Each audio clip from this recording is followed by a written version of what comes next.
Fica conosco, Senhor. Uma oportunidade diária de encontro com Deus. Um programa destinado a você que deseja crescer na intimidade com o Senhor. Um momento de súplica, reflexão e escuta. Fica conosco, Senhor. Apresentação: Padre Gilson Jardene.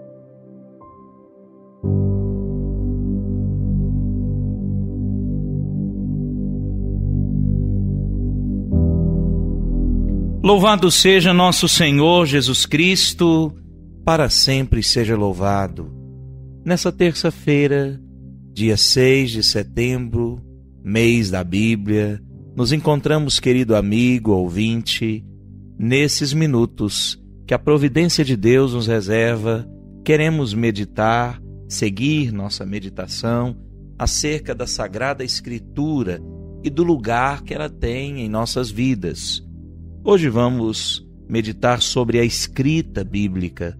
Estamos usando como texto que orienta a nossa reflexão o livro do professor Filipe de Aquino, A Sagrada Escritura.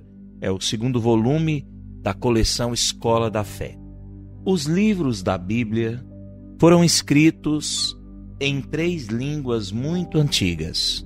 O hebraico, nele nós encontramos todos os livros protocanônicos do Antigo Testamento.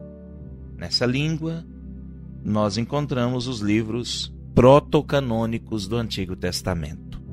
O Evangelho de São Mateus, que foi escrito em aramaico, e os demais livros do Novo Testamento, que foram todos escritos em grego.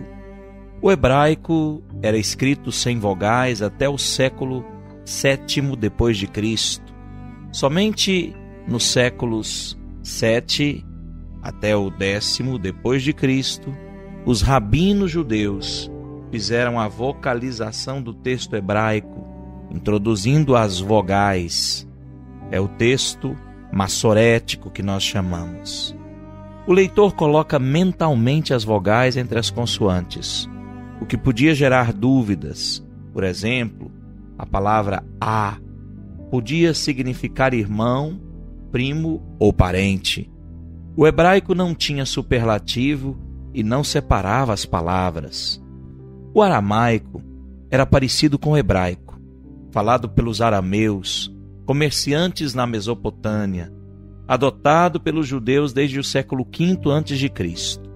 Foi a língua falada por nosso Senhor Jesus Cristo.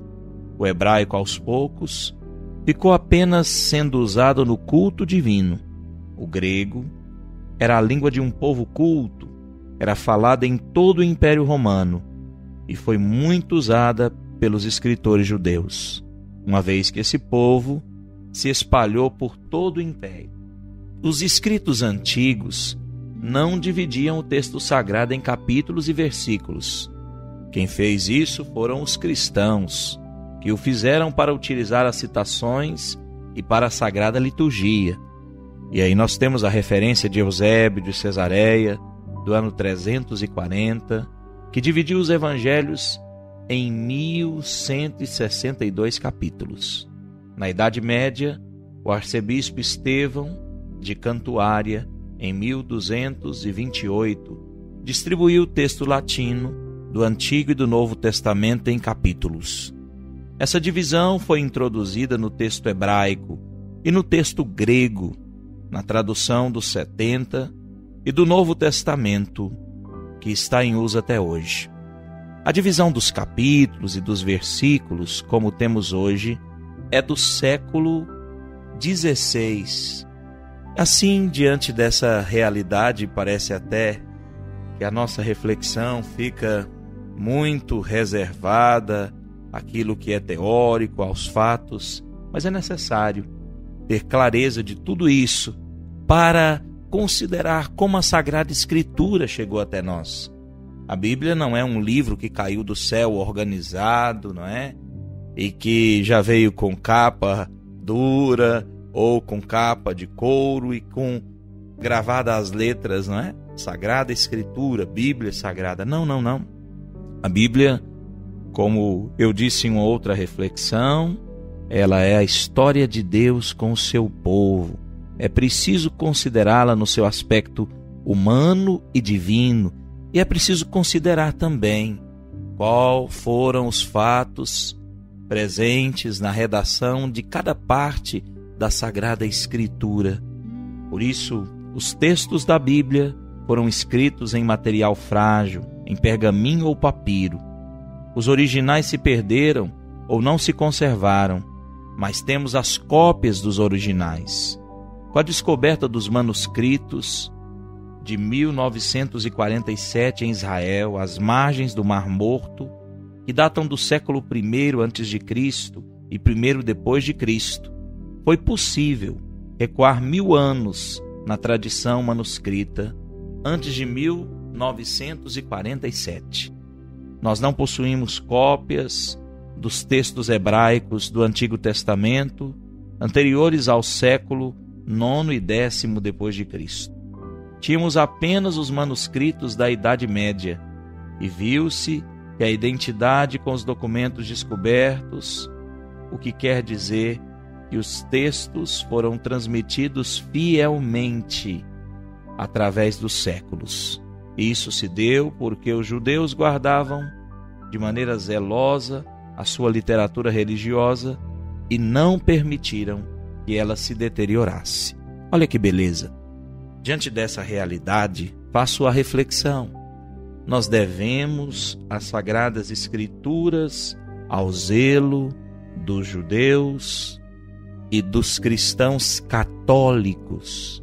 É muito triste ver alguns irmãos que, sem a mínima consciência disso, tomam a Sagrada Escritura como se ela houvesse, repito, caído do céu assim, prontinha. Não. A igreja aguardou com sangue e suor, com muito zelo e disposição, crendo na importância dela para a nossa edificação, para a nossa santificação, para o nosso encontro com Deus. Por isso, ao aproximar da Sagrada Escritura, da Santa Palavra, da Bíblia Sagrada, saibamos da sua história e da história de tantos homens e mulheres que se dedicaram para que a Escritura Sagrada chegasse até nós, correspondendo assim à providência divina que nos deu essas palavras através de homens e mulheres concretos.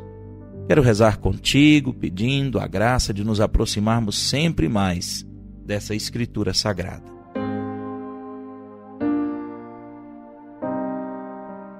Em nome do Pai, do Filho e do Espírito Santo. Amém.